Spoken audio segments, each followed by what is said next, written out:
Good morning. आज छुट्टी है, मैं आज घर पे हूँ। आज पैर में जो मोच आई हुई है, थोड़ा बहुत दर्द कम लग रहा है। थोड़ा मतलब अब थोड़ा सह पा रही हूँ ऐसा है। कल रात को ही बहुत ज़्यादा पेन हो रहा था। कल रात को भी खाना बनाए, रात को खाना खाए, फिर सो गई।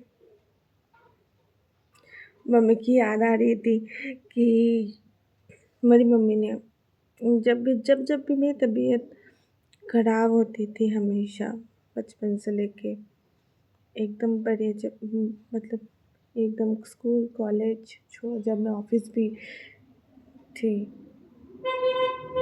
मतलब यही जब तक मैं बाहर नहीं आई थी तब तक उन्होंने मुझे बहुत ही संभाल के रखा था। मतलब कुछ भी चोट आ जाए, कहीं पे भी लग जाए, इतना पैम्पर किया मुझे।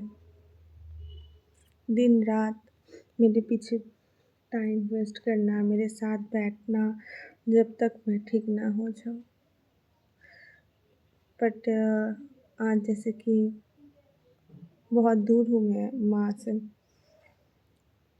तो मुझे कई दफ़ा ऐसे फ़ील होता है जब भी लाइफ में अप्स एंड डाउन होता है या फिर कुछ भी स्ट्रगल्स होते हैं, मुझे लगता है मैं सब छोड़ छाड़ के मेरी माँ के पास चली जाऊँ। बट ठीक है, माँ बाप बहुत ज़रूरी होता है, बहुत ही कीमती चीज़ होते हैं। अ, मेरे लिए मेरी माँ बहुत ही कीमती चीज़ है। मैंने कई दफ़ा ऐसे देखा हुआ है और कई दफ़ा ऐसे सुना हुआ है कि प्लीज़ इसको गलत तरीके से मत लेना, बट हाँ, मैंने ऐसा सुना हुआ है कि मम्मी लोग जो है अपने बेटे से बहुत ज़्यादा अटैच होते हैं। लड़ लड़कों से ज़्यादा अटैच होते हैं कंपेयर टू गर्ल्स। पर मेरे हिसाब से मैंने ऐसे बाज़नेस कभी नहीं देखी। मेरी मम्मी हमेशा मुझ पे ही, मतलब उन्होंने कभी नहीं सोचा कि मेरी एक बेटी है। पर हाँ, मैंने उनको पूछते हुए तो बहुत लोगों को देखा हुआ है बचपन से ही। लोग आके सामने से पूछते थे कि एक ही लड़की है, कोई लड़का नहीं। पर मेरी मम्मी की रिप्लाई, वो कहती हाँ एक ही लड़की, एक को ही संभाल लो। उनकी रिप्लाई सच में ऐसा ही था। मैं शॉक हो जाती हूँ कि मेरी मम्मी ने कितना स्ट्रॉन्ग मेंटालिटी रहा होगा उनका। लोग जहाँ रहते हैं, मतलब ख़ास करके लोग समझते हैं कि उनके फ्यूचर के लिए कोई सिक्योरिटी रहना चाहिए ताकि उनके बुढ़ापे पे कोई उनको सँभाले। हाँ, फिर मेरी मम्मी ने, उनको पता है उनकी एक बेटी है, उनको शादी ब्याह करवाएँगे तो वो चले जाएँगे, तो उनकी सिक्योरिटी क्या है, उन्होंने कभी ये सोचा ही नहीं। उन्होंने मुझे हर एक फ्रीडम दी, जैसे चलना हो, जैसे रहना हो, हर एक चीज़ में। भले कि मेरे पूरे ख़ानदान पीछे पड़े थे कि इसको ज़्यादा छूट मिलती है, इसको डाँटा नहीं जा सकता है, ये वो फलाना-ढिमकाना, ये बिगड़ जाएगी, ये वो। बट मेरी मम्मी ने हमेशा कहा कि, मतलब उनकी ना रुतबा, उनकी जो एटीट्यूड था ना कि मेरी बेटी है, मैं ही मारूँगी और कोई इस पे हाथ नहीं उठाएगा। बहुत ही ब्लेसिंग है मेरे ऊपर वाले की मुझ पे कि ऐसा एक माँ मिला मुझे। आज भी सुबह, पता है, सुबह से लेके 3-4 बार उनकी कॉल आ चुकी है मुझे कि मेरी तबीयत क्या है, क्या है, क्या है।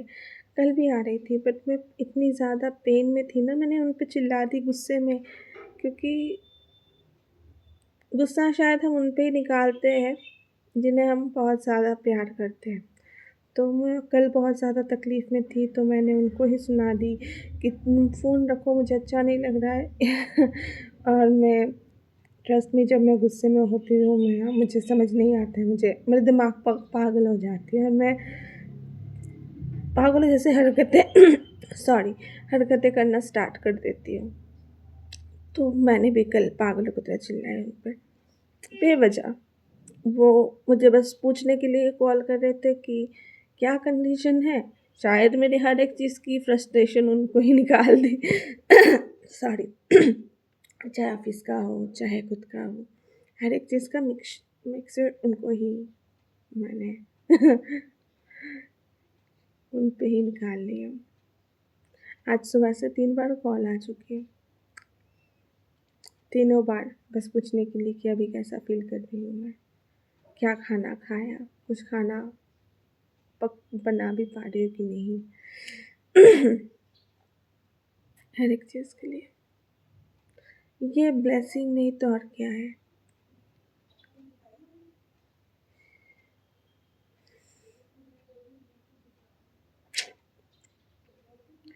ये ब्लेसिंग ही मिला हुआ है ऊपर वाले से। ऊपर वाले ने इसी ब्लेसिंग से नवाजा था मुझे कि ऐसा ही माँ हो गया।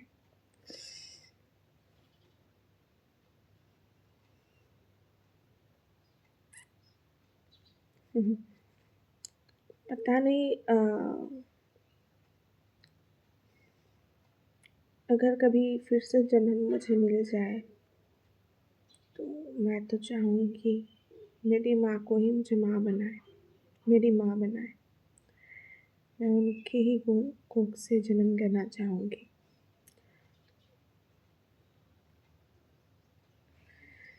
ओके।